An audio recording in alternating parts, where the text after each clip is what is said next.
கால் வலி நேரத்தில் சுத்தமாக சரியா போகும். மறைஞ்சு போகும், மறைஞ்சு போகும். இயேசு நாமத்தில் மறைஞ்சு போகும், மறைஞ்சு போகும், மறைஞ்சு போகும், மறைஞ்சு போகும்.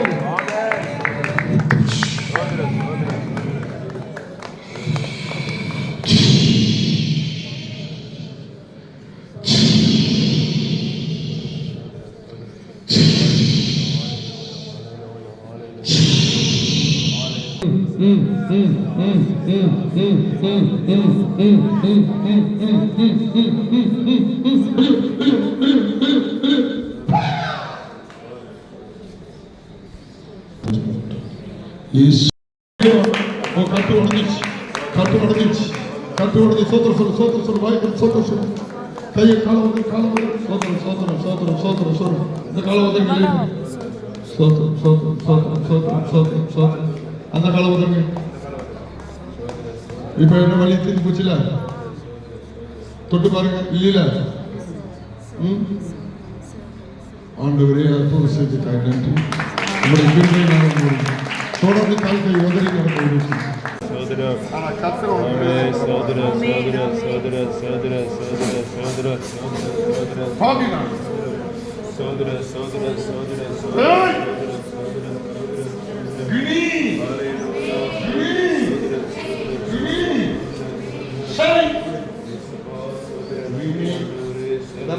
பாய் செய்த அந்த மந்திரம் வயிற்றுக்குள்ள வரக்கூடாது. எல்லாம் சோத்திரம் பண்ணுங்க. இனி சொல்லுங்க, சொல்லுங்க. இனி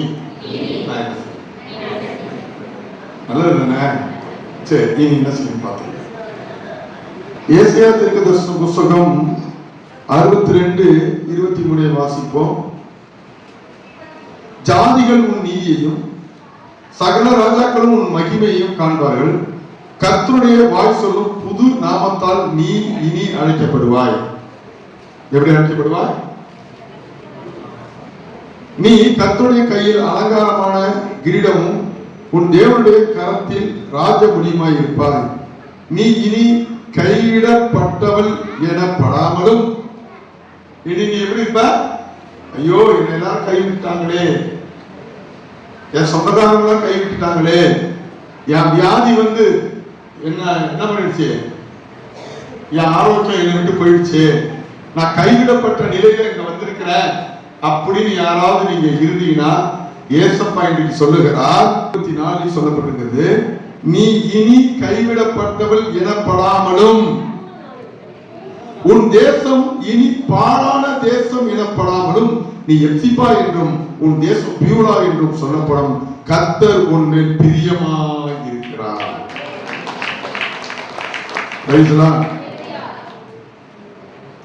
என் அன்பு சகோதரனே சகோதரிகளே, உங்களுடைய நிலைகள் கொஞ்சம் கொஞ்சமா மாறும். ஏசாயா தீர்க்கதரிசன புத்தகம் 62 அதிலே சொல்லப்பட்டிருக்கிறது 23 படிச்சீங்கன்னா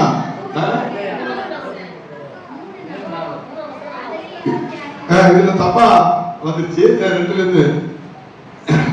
ஆனா அந்த வசனத்தை நீங்க பாருங்க, 62ல 2ல இருந்து 4 வரைக்கும் நீங்க வாசிச்சீங்கன்னா, நீ இனி சொல்லுங்க கைவிடப்பட்டவள் அல்ல, உன் தேசம் பாழாகாது, நீ எப்சிபா என்றும் பியூலா என்றும் சொல்லப்படுவார். அதாவது நீ வாக்கப்பட்டவள், கைவிடப்படாதவள் என்று அர்த்தம். அப்ப நீங்க தைரியமா சொல்லணும், என் அன்பு சகோதரர்களே சகோதரிகளே, இனி இந்த தேசத்துல நான் கைவிடப்பட மாட்டேன், இனி தேசத்துல வாழ்க்கைப்படாத விதவையை போல நான் இருக்க மாட்டேன். ஓரளவு நீ இளவையான விதவையா இருக்கலாம், புருஷன் இல்லாத விதவையா கூட இருக்கலாம், அல்லது தகப்பனாத பிள்ளைகளா இருக்கலாம். இன்றைக்கு இந்த வசனம் உங்களுக்கு சொல்லுகிறது, நீ கைவிடப்பட்டவள் அல்ல, நான் இருக்கிறேன்.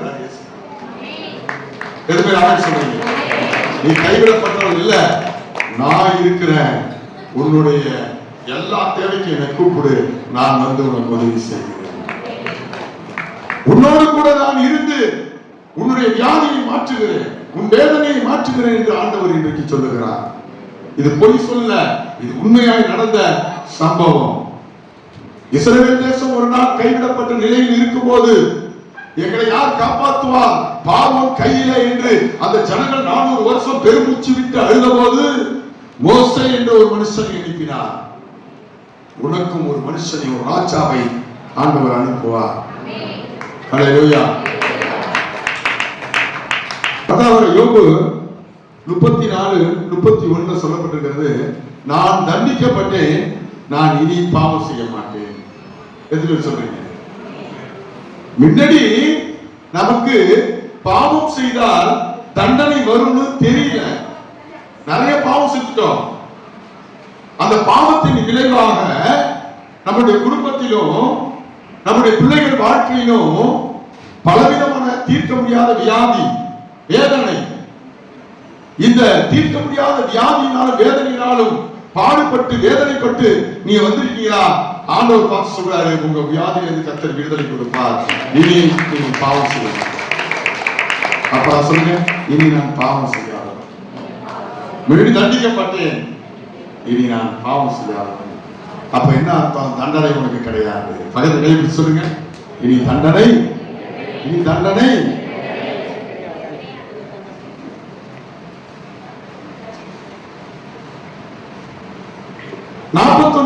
சங்கீதத்திலே சொல்லப்பட்டிருக்கிறது, தீரா வியாதி அவனை பிடித்துக் கொண்டது. தீரான வியாதி சொல்லுவாங்கல்ல, நம்ம கிராமத்துல சொல்லுவாங்க, அவன் என்ன பாவம் செஞ்சான்னு தெரியல, அவன் எந்த ஆஸ்பத்திரிக்கு போனான், ஆனால் அவனுடைய வியாதி மாறவே இல்லை. தீராத வியாதி அவனை பிடித்துக் கொண்டது. அந்த நிலைமையில் உன் குடும்பம் இருக்கா? தீராத கடன் உன்னை சூழ்ந்து பிடித்துக் கொண்டதா? தீராத பிரச்சனை, மன அமைதியே இல்லை, எந்த பக்கம் போனாலும் சந்தோஷமே இல்லை. இனி எனக்கு இதெல்லாம் தீராது போல அப்படின்னு சொல்லிட்டு இன்னைக்கு வந்து அமர்ந்து இருக்கிற அருமையான சகோதரனே சகோதரிகளே, ஆண்டவர் என்ன சொல்றாரு? தீராத வியாதி அவனை பிடித்துக் கொண்டது, படுக்கையில் கிடக்கிற அவன் இனி எழுந்திருப்பதில்லை. யார் என்ன சொல்லுவா? யார் சொல்லுவா? நம்ம எப்ப சாவோன்னு எதிர்பார்த்துட்டு நம்ம மனுஷன் பிசாசு, அவன் நம்மளை பார்த்து சொல்லுவான், இனி அவன் எழுந்திருக்க மாட்டான், அவனுக்கு வியாதி வந்து அதுல செத்துவான், அவ்வளவுதான், அவன் கதை முடிஞ்சிச்சு. ஆனா ஆண்டவர் திரும்பவும் எழுப்புவார், ஒரு வியாதியை குணமாக்குவார். அடுத்த வசனத்தை நீங்க வாசிங்க. என் பிராண சிநேகிதனும் நான் நம்பினவனும் என் அப்ப புசித்தவனுமாகிய தூக்கினான் கர்த்தாவே, இறங்கி ஆமென் எழுந்திருக்க பண்ணாரா இல்லையா? தாவீது 40 வருஷம் வியாதியில கடந்தவனை எழுப்பி அந்த தேசத்தை ராஜாவை ஆள செய்த கர்த்தர் உன்னை ஆள செய்வார். உன் வேதனையை மாற்றுவார். உன் குடும்பத்தில் தீரா வியாதி, மரணம் மாறும்.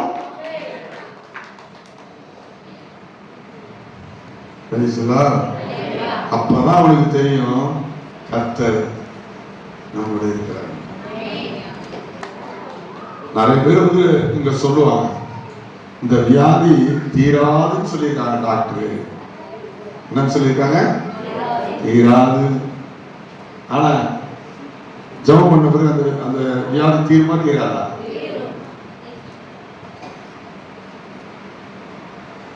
ஒரு வாலிப பிள்ளைக்கு டயாலிசிஸ் பண்ணணும்னு சொல்றாங்க டாக்டர். ஆனா நீங்க எல்லாம் ஜெபிக்கிறீங்க, நானும் ஜெபிக்கிறேன். அந்த குழந்தையை ஆண்டவர் அந்த வாலிப பிள்ளை அந்த இக்கட்டில் இருந்து தீரா வியாதி ஆண்டவர் விடுவித்தார்.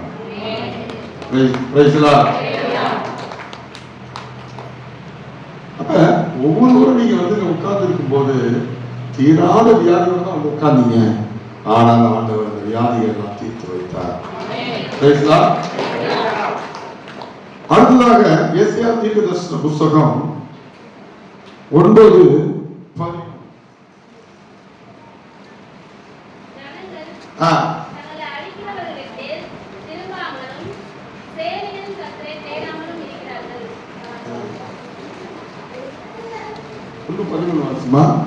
இனி நீ காணிக்கைகளை கொண்டு வர வேண்டாம். சொல்லுங்க,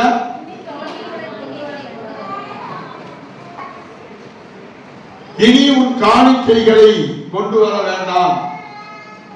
தூபம் காட்டுதல் எனக்கு அருவருப்பாய் இருக்கிறது. நீங்கள் அக்கிரமத்தோடு ஆசாரிக்கிற மாத பிறப்பையும் ஓய்வு நாளையும் சபை கூட்டத்தையும் நான் இனி சகிக்க மாட்டேன் என்று ஆண்டவர் சொல்லுகிறார்.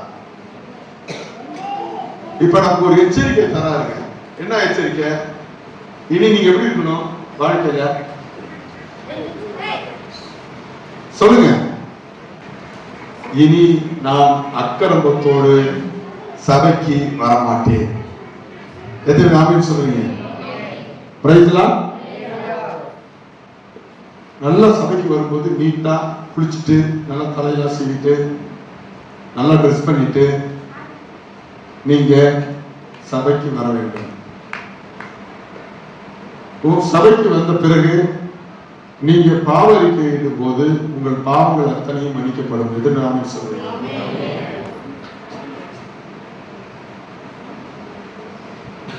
உங்களுடைய வாழ்க்கையில் இருக்கிற அக்கிரமங்கள் எல்லாம் ஆண்டவர் மன்னித்து விட்டார். ஆமென் சொல்லி. ஆனா பாருங்க, இனி நீங்க அக்கிரமத்தோட காணிக்கையை செலுத்த என்ன பண்ணக்கூடாது? வரக்கூடாது. இனி நீங்க அக்கிரமத்தோட ஜெபம் பண்ண வரக்கூடாது. உங்களை நீங்கள் பரிசுத்தப்படுத்திக் கொண்டு வர வேண்டும். எதிர்ப்பு சொல்லுங்க. ஏன்னா ஆண்டவர் உங்களுக்கு மாத பிறப்பையும் ஆண்டவர் உங்களுக்கு ஓய்வு நாளை கொடுத்திருக்கிறாரு. இது உங்க பரம்பரைக்கு கிடைக்காத ஒரு மாபெரும் ஆசீர்வாதம். இந்த ஒரு நாள் நீங்க ஜெபிக்கிறதுனால உங்களுக்கு என்ன நடக்கும்? பெரிய ஆபத்தில் இருந்து ஒரு பெரிய மாற்றத்தை கர்த்தர் தருவார். ஆமென். 2 கொரிந்தியர் 5:15 ஒருவர் வாசிப்போம். பிழைத்திருக்கிறவர்கள் இனி தங்களுக்கென்று பிழைத்திராமல். இனி நீங்க எப்படி இருக்கணும்? எல்லாரும் சொல்லுங்க. உங்க வாழ்க்கை முழுவதும் உங்களுக்காக வாழ்ந்துட்டு இருக்கீங்க. உங்க பிள்ளைகளுக்காக வாழ்றீங்க, உங்க கணவருக்காக வாழ்றீங்க. இல்லைன்னு நான் சொல்ல. ஆனால் இனி நீங்க யாருக்காக வாழணும்? யாருக்காக தெரியுமா? தங்களுக்காக மரித்து எழுந்தவருக்கென்று பிழைத்திருக்கும்படி அவர் எல்லாருக்காகவும் மரித்தார் என்று நிதானிக்கிறோம். இனி நீங்க பிழைத்திருக்கிறவங்க உங்க குடும்பம் குட்டி மட்டும் நல்லா இருக்கணும் அப்படின்னு நினைக்க கூடாது. கொஞ்சம் அடுத்தவங்களுக்காகவும் மாறப்பட வேண்டும், செபிக்க வேண்டும். எபிரேயர் 4:9. ஆகையால் தேவனுடைய ஜனங்களுக்கு இளைப்பாறுகிற காலம் இனி வருகிறது. சொல்லுங்க சொல்லுங்க. இவ்வளவு நாள் கஷ்டப்பட்டு இருந்தோம், இளைப்பாறுனா நிம்மதியே இல்லை, சந்தோஷமே இல்லை என் வாழ்க்கையில. நான் கஷ்டப்பட்டுட்டே இருக்கேன், நான் வேதனைப்பட்டுட்டே இருக்கேன்னு யாரெல்லாம் வந்து உட்கார்ந்து தூங்கிட்டு இருக்கீங்களோ உங்களை பார்த்து ஆண்டவர் சொல்றாரு, இனி உங்களுக்கு இளைப்பாறுதல் நிரந்தரமா.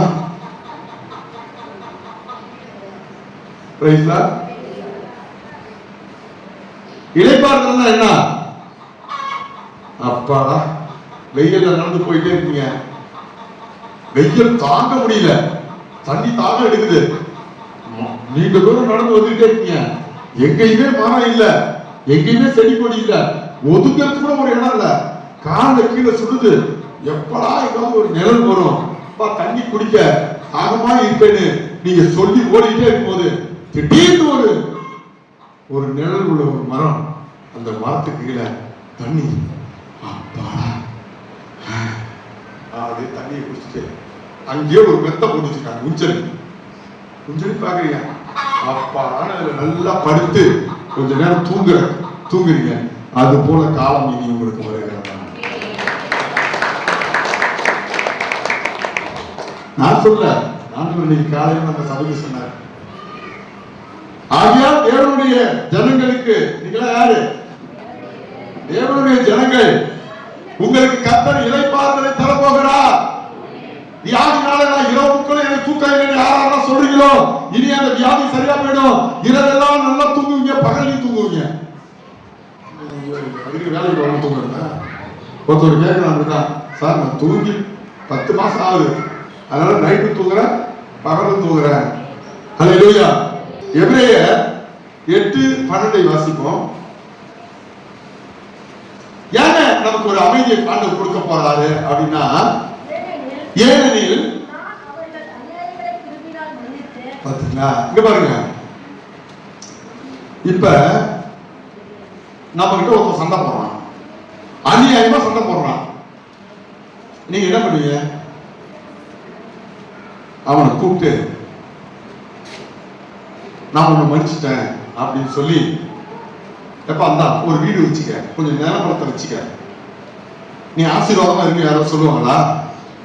சொல்ல மாட்டாங்க. அநியாயங்களை கிருபையாய் மன்னிக்கிறார். ஒரே ஒரு கதையை மாத்திரம் சொல்லிட்டு, இது உண்மை சம்பவத்தை சொல்லிட்டு அடுத்த வசனத்துக்கு போறாங்க. ஒரு தாத்தா ஒரு வேலைக்காரனை வளர்த்தாரு. அவர் சொன்னாரு, இந்த தாத்தா ரொம்ப நீதிமானா இருப்பான். ஆனா இந்த வேலைக்காரனை பார்த்தா இந்த தாத்தாவை பார்க்க வேண்டியது, இந்த தாத்தாவை பார்த்தா வேலைக்காரனை பார்க்க வேண்டியது. அப்படி ரெண்டு பேரும் அப்படியே ஒத்த உருவம். அப்ப இந்த வேலைக்காரனை பார்த்து சொல்லுவாங்க, எப்பா குடிக்காதடா, ராஜாங்கம் பண்ணாதடா, கர்மம் பண்ணாத, நீ ஜெபம் பண்ணுடா. இயேசுன்னு ஒருத்தர் இருந்தாரா? சொல்லுங்க. அவர் உனக்காக 2025 ஆண்டுக்கு முன்னாடி இஸ்ரேல் நாட்டுல மலையில உனக்காக மறிச்சாரா? எனக்காவா? எனக்கா? அவர் மறிச்சு எனக்கு என்ன ஆகுது? இதை மட்டும் என்ன சொல்லாதீங்க. நான் அப்புறம் வீட்டுக்கு வர மாட்டேன், நீங்க வேலையை கூப்பிட்டு பரவாயில்ல. என்ன இயேசு மறிச்சாரு, அது மறிச்சாரு. நீங்க நல்லவங்களா இருக்கீங்க, அவ்வளவுதான். ஏதோ ஒரு காரணத்துல நீங்க என்ன பண்றீங்க? நல்லவங்களா இருக்கீங்க ஐயா, அவ்வளவுதான். அதுக்காக ஏசு போசுன்னு சொல்லாதீங்க. போயிடுறேன். திரும்ப வருவாங்க, அதே சொல்றாங்க, உனக்காக ஏசு மறிச்சிருக்காரா, நான் நல்லவனா மாறுட்டா, நீ நல்லவனா மாறா தம்பி. நான் அப்படிலாம் சொல்லாதீங்க, போய் சொல்லாதீங்க. ஏசு மறிக்கிறதுக்கு எனக்கு என்ன சம்மதம், போங்க அப்படின்ட்டு கடுப்போடு போயிடுவான். அப்படியே போய் வந்து இருந்தான். அந்த எஜமான வேலை, இந்த எஜமான அவனை ஒரு புள்ள போல என்ன பண்ணாரா, வளர்த்தா. ஒரு நாளைக்கு ஆனா அந்த வேலைக்காரன் ரொம்ப கோவக்காரன், குடிக்காரன், ரொம்ப விபச்சாரக்காரன், பூஜை திருட்டு எல்லாம் உண்டு. அவன் ஒரு நாள் வெளில போனான். எங்க போய் என்ன பண்ணான்னு தெரியல. ஏதோ ஒரு சண்டையில கத்தி எடுத்தான். ஒரே குத்தலா எதுக்கு அடிக்கிறவன் குத்தனான். அவன் துடிக்க இறந்து போனான். இதை பார்த்துக்கிட்டு நைட்டு ரோந்து வந்த போலீஸ்காரங்க இவனை பார்த்துட்டாங்க. பார்த்துக்கிட்டு அவனை விரட்டிட்டு முடியாதாங்க, இவனை பிடிக்கணும் அப்படின்ட்டு. இவன் ஓடுறான், அவங்க ஓடுறாங்க. ஓடி வந்து இவன் வேற வழி இல்லாம என்ன பண்றான்னா, அந்த எஜமான வீட்டுக்கு வந்துடுறான். எஜமான வீட்டுக்கு வந்து அவன் தூங்குறாரு. ஐயா ஐயா ஐயா, ஏன்டா ஏன்டா என்னடா அப்படி, ஐயா நான் கொலை பண்ணிட்டேன். யாரா? சரி சரி, இப்ப டைம் இல்ல, கத்தியை கொடு. ஏங்க கத்தியை கேட்கிறீங்க? கத்தியை மறைச்சு வச்சுட்டு அப்படியே போறது, கத்தி கொடு.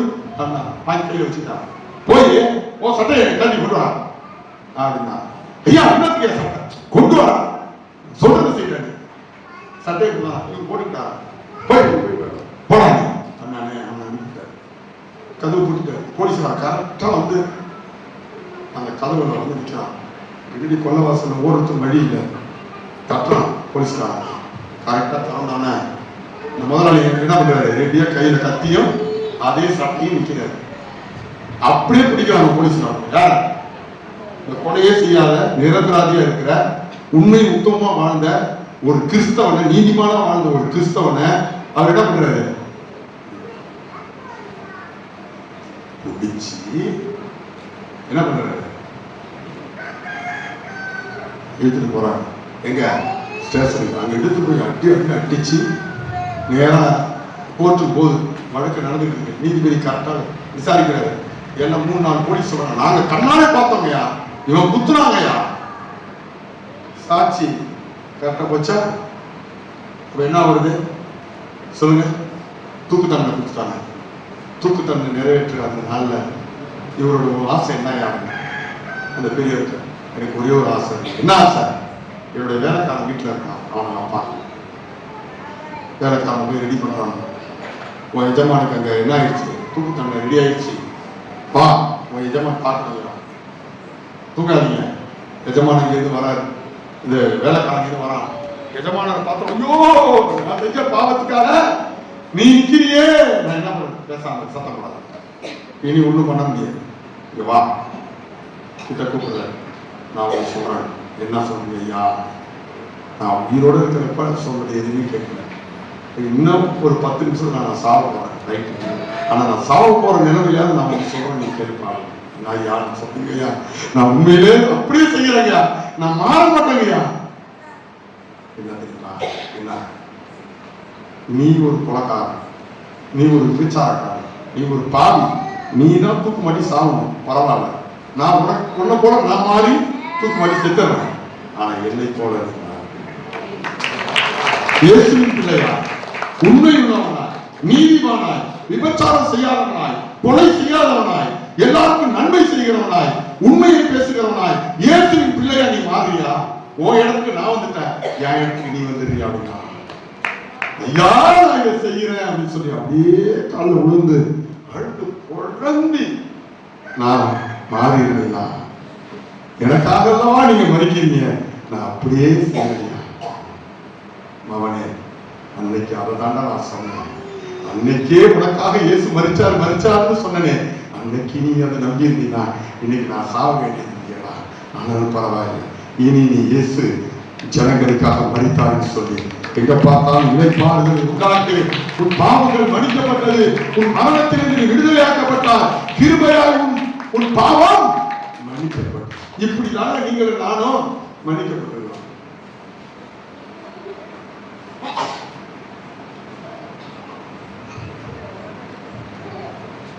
இப்படிதான நம்ம பாவம் சொல்லி இயேசு மரித்தார்.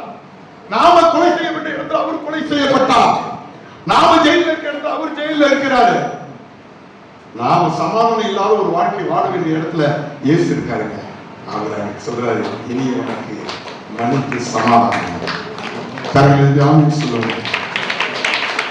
ஏன் நமக்கு சமாதானம் வருகிறது? ஏன் நமக்கு வியாதியிலிருந்து விடுதலை வருகிறது? ஏன் நமக்கு அமைதி வருகிறது?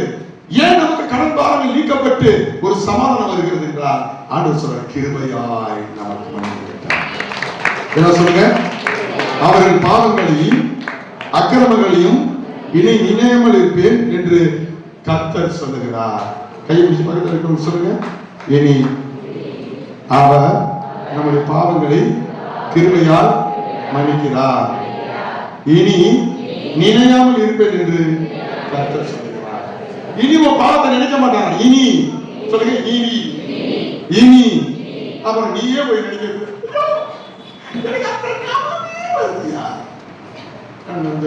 இனிதான் நினைக்க மாட்டேன்னு சொல்றாரு. சொல்லுங்க, இனிதான் நினைக்க மாட்டேன். இல்லையா, நான் ஜெபிக்கும் போது வருதியா உன் நினைப்பு பழக்கம் கிடையாது. இல்லையா, என் பிள்ளைக்கு எது வரும்போது நான் செஞ்ச பாவம் அப்படின்னா கூட விடாத. அவர் சொல்றாரு, இனி நினைக்கிறது கூட இல்லைங்களா? எபிரேயர் 10:27 நாம் வாசிப்போம். சத்தியத்தை அறியும் அறிவை அடைந்த பின்பு என்ன சொல்லுங்க, நாம் மனப்பூர்வமாய் பாவம் செய்கிறவராய் இருந்தால் பாவங்கள் நிமித்தம் செலுத்தத்தக்க வேறொரு பழி இனி இல்லை. சொல்லுங்க, இனி. அப்ப பாருங்க, எது சொல்ல வந்த? ஆனா இயேசு கிட்ட வந்தா மட்டும்தாங்க உண்மையான விடுதலைங்க. அவருதான் உங்களுக்கு விடுதலையும் கொடுப்பாரு, இனி பாவம் செய்யாதுன்னு சொல்லி கொடுப்பாரு. எந்த மந்திரவாதியும் எதுவும் சொல்லிக் கொடுக்க மாட்டான், எந்த தந்திரவாதியும் சொல்லிக் கொடுக்க மாட்டான், எந்த குடும்பம் சொல்லிக் கொடுக்க மாட்டான். அதனாலதான் சர்ச்சைக்கு மட்டும் வாலிப பிள்ளைங்க வர மாட்டாங்க. வாலிப பிள்ளைங்களோட நோக்கம் என்ன தெரியுமா?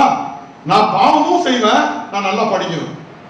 நான் பாவமும் செய்வேன், நான் ஆரோக்கியமா இருக்கணும். நான் பாவமும் செய்ய குடும்பத்துல சமாதானம் வரணும்னா அப்படி ஒரு வாழ்க்கை கிடையாது, அப்படி ஒரு சமாதானம் கிடையாது. ஹல்லேலூயா.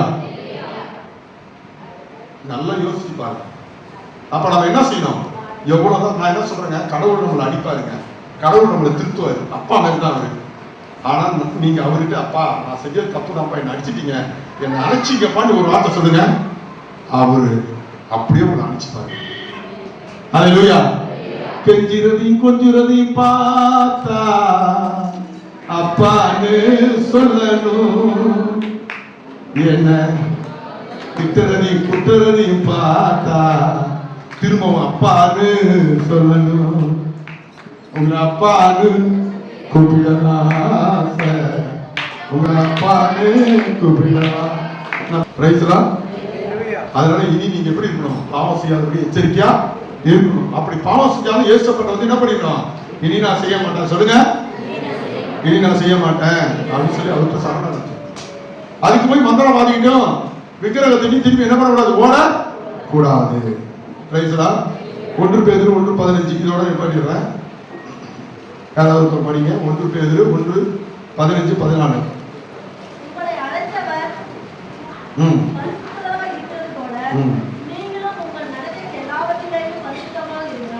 அதுக்கு முன்னாடி நீங்கள் முன்னமே உங்கள் அறியாமையினாலே. இப்ப இங்க பாருங்களா, ஹலோ எல்லாம் பாக்குறீங்களா?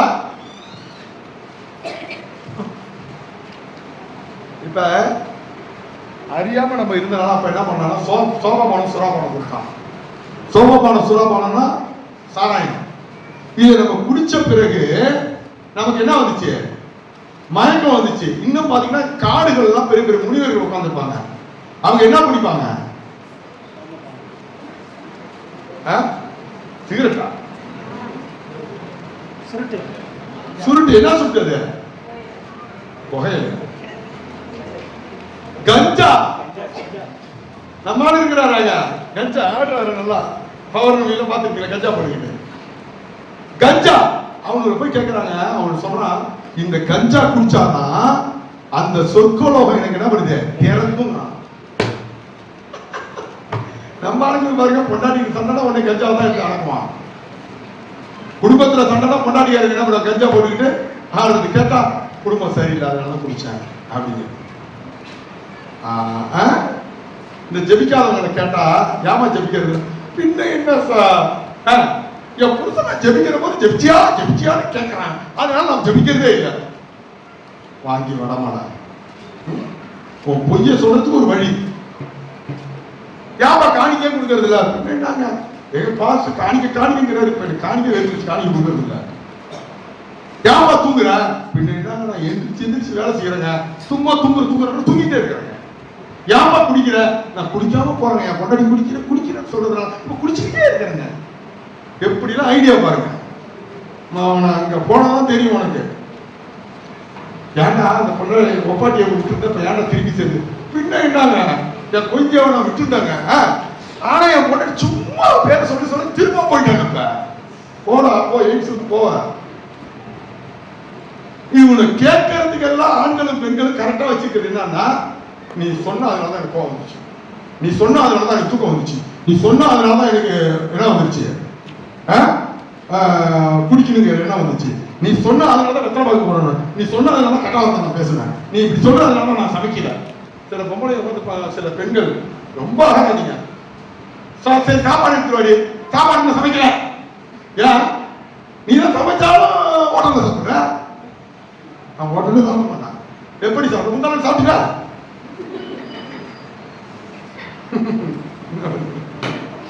முந்தானாலும் சமைச்சாலும் பார்த்துக்கலாம்.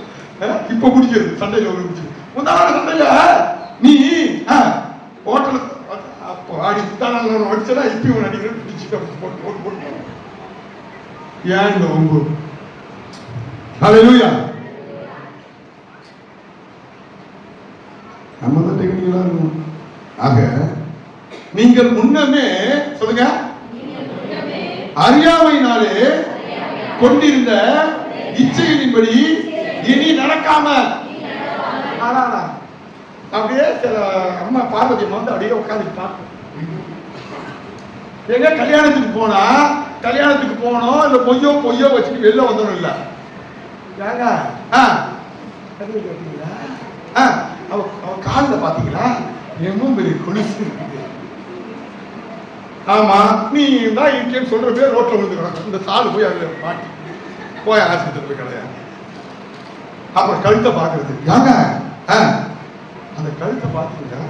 பாத்துறேன், நல்லா பார்த்தேனே, இன்னும் கொலுசு கிடைக்குங்க. பாக்குறது வெறும் மச்ச கயிறு தான் கிடைக்குங்க. நம்மளால போவாங்க நல்லா கோட்டு சிக்கல பண்ணி விஜய் போறது, போயிட்டு கொண்டாடிட்டு பேசிட்டு இருக்கிறது கிடையாது. கொஞ்சாலே சுத்தி சுத்தி சுத்தி எங்க போறீங்க? அங்க போறாங்க. அங்க போய் இங்க இல்லாம சோர்லங்க உட்காந்து இலைய போட்டுக்கிட்டு இவரு போய் அங்க போய் பரிமாறுவாரு. வீட்டுக்கு வந்து அடி கிடைக்கும் பாருங்க. இதெல்லாம் நம்ம வந்து அறியாமையில செஞ்சோம். இனி நம்ம என்ன பண்ணக்கூடாது? செய்ய கூடாது. அல்லேலூயா. கொள்கையாவுக்கு உதவி செய்யறதுதான் நிறுத்தணும். அந்த குடும்பம் நல்லா இருக்கணும், உன் மனைவி நல்லா இருக்கணும், நீ நல்லா இருக்கணும் அப்படின்னா இனி நீ அறிந்தவனா மாறணும். எதுவுமே ஆமென் சொல்றீங்க? அல்லேலூயா. அதான் இங்க சொல்றாரு, நீங்கள் முன்னமே அறியாத காலத்துல முன்னமே உங்கள் அறியாமையினாலே கொண்டிருந்த இச்சையின்படி பாவத்தின்படி இனி நடவாமல். சொல்லுங்க, இனி நடக்க மாட்டேன். இது மட்டும் சொல்ல மாட்டேங்கிறேன். முறைக்கு போய் அல்லேலூயா. இனி தமிழ்நாட்டிலே ஆட்சி மாறுதான். ஏன்னா ஓட்டிபட்டி திருடுறாங்க, ஒண்ணும் பண்ண முடியாது. அவன் சீமான் சொல்ற மாதிரி வாய்ப்பு இல்லை ராஜா, வாய்ப்பு இல்லை. ஸ்டாலினுக்கு நீ வாய்ப்பு இல்ல. இந்த ஆந்திராவில் மாத்திரம் பொட்டி கண்டிப்பா அங்க என்ன பண்ணணும்? தமிழ்நாட்டில் மாத்திரணும். அதனாலதான் துண்டு சீட்டை கொண்டு வர மாட்டானோ, பொட்டி கொண்டு வரணும். இதுலயும் பொட்டி தான், அதுலயும் பொட்டி தான். பொட்டி பொட்டி சட்டி குட்டின்னு போகுது நம்ம நாடு. குட்டிச்சாரா போகுது. அல்லேலூயா. இப்ப தமிழ்நாட்டில் தந்திரமா என்ன பண்ணணுமா? அப்படியே ஆட்சி கூட்டணி அதுன்னு பார்த்து பொட்டியை மாத்தி இங்க வந்து மக்கள்லாம் ஓட்டு போட்டாங்க. இப்ப ஆந்திராவில் மாத்திரம் முடிச்சோம். அது ஓட்டு போடுறோம்னா கேட்கறோம், நாங்க அதுக்கு ஓட்டே போடல கேட்கறாங்க எல்லாருக்கும். ஆனாமா அதே போல தமிழ்நாட்டையும் அடுத்த மாதிரி பண்ணுவோம். புரியுங்களா? சரி, நீங்க எப்படி இருந்தாலும் சொல்லுங்க. நாங்கள் முன்னமே அறியாமையிலான செஞ்ச பாவத்தை இனி செய்ய மாட்டோம். புரியுங்களா? இப்படி நம்ம இருந்தோம்னா பிரியமானவர்களே, தேவனுடைய பிள்ளைகளா இருக்கிறோம். இனி எவ்விதமாக இருக்கும் என்று சொல்ல நீங்கள் பிள்ளைகளை போல மாறுவீங்க. இனி 7 வெளிப்படுதல் 7:16 வாசிங்க. இதோட நான் முடிச்சிடுறேன். எல்லாரும் சேர்த்து படிங்க. 7:16. இவர்கள் இனி பசி அடைவதும் இல்லை. ஒரு காகம் எடுக்குமாங்க? இனி பசி வருமா? சரி, அப்படியே படிங்க. முடிச்சிடுறேன். இந்த மைக்கு வேற சரியில்லை. இவர்கள் இனி பசி அடைவதும் இல்லை, தாகம் அடைவதும் இல்லை, படுவதும் இல்லை. ஆட்டுக்குட்டியானவரே மேய்த்து காரணம் கட்டி பாருங்க. தங்கச்சி எல்லாம் என்ன நின்று பாருங்க, எல்லாம் புரிஞ்சுட்டு இருக்காங்க. இனி உன்னை எவருமே தொட்டு பார்க்க முடியாது. யாருன்னா ஒண்ணு மேய்க்கிறது யார் தெரியுமா? இனி பப்பு சூனியம் மந்திரம் அது இது நெருங்கால். சொல்லுங்க. ஆனா அப்படி நெருங்கால் சொல்லி நைட்ல படுக்கும்போது வந்துருமோ ஏன் அந்த நினைப்பிலே படுகிறது. கடன் வாங்கின ஆண்டவர் இந்த கடனை அடைப்பாரோ? அடைக்க மாட்டேன். கடன்காரன் வந்து ஐயோ அடிக்கிற மாதிரி. அந்த பொண்ணை விட்டுட்டு மறந்துட்டு தான் படிச்சுட்டோம். ஆனால் வருவாளோ என்னமோ தெரியவே வராது.